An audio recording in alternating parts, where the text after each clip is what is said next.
It comes as news to a lot of people that those beautiful white statues you see of Roman gods and heroes, senators and Caesars, they weren't always pure white. In antiquity, they and most monuments were painted in vibrant colors. And even after centuries, we can still see traces of color on many statues. And it didn't stop with paint. Statues were often adorned with clothing and jewelry, too. In fact, the statue of a god or a Caesar, it was probably better dressed than your average Roman. I'm Debra May Macleod, an author of historical fiction on ancient Rome, and particularly the ancient religious order of the Vestal Virgins. This was the priesthood of women tasked with keeping the eternal flame of the goddess Vesta alive in her temple. These were important and respected women, and you can see some of their statues in the ruins of the House of the Vestals in the Roman Forum. These were statues that at the very least would have been embellished with fine paint and rich jewelry. Let's take this statue of a priestess, for example. It displays that traditional Vestal attire, including the infula or the headband under the veil. This would certainly have been painted red and white, and if we look just a little closer, we can see a number of holes in the upper body. This is where a necklace, and most likely a very expensive gold necklace, was affixed to the statue. And if we add just a hint of color and a little bit of ornamentation, perhaps we can catch just the faintest glimpse of what the ancient Romans saw when they looked at the statue of a Vestal Virgin. But this video is about a specific Vestal, Celia Concordia, the last chief or great priestess of the Vestal order, a position called the Vestalis Maxima. She was the last to serve in this capacity before the sacred fire of Vesta was extinguished in the temple on the orders of the Christian emperor Theodosius. When I was researching her for my novel, called Celia Concordia, one of the first things I stumbled upon was this classic illustration. It's found inside a 17th century Latin treatise about the Vestal Virgin. The illustration is of the actual statue of Celia Concordia. It was unearthed in the late 16th century in Rome. Like the illustration, the statue was missing its head and its arms. I then tracked down the statue itself, and I discovered that it had come under the ownership of the Colonna family in Rome not very long after it was found. And it's still currently in the Colonna Gallery in Rome. As you can see, it is an absolutely beautiful marble statue, though it has been reworked to resemble a muse. A head, arms, and some implements have been added. But the medallion that you see in the illustration, that big one, it's still there.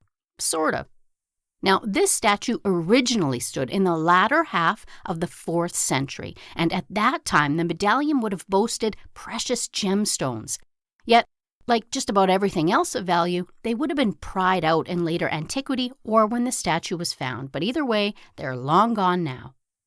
Yet seeing the medallion kind of naked, as it were, it made me a little bit sad. I kept comparing it to the bejeweled medallion in the illustration, and that's when I had the idea to recreate it, to see it in color, the way that Celia Concordia saw it. After reaching out to a number of jewelers who just weren't a great fit for this project, I found an award-winning jeweler at Tessa M Designs.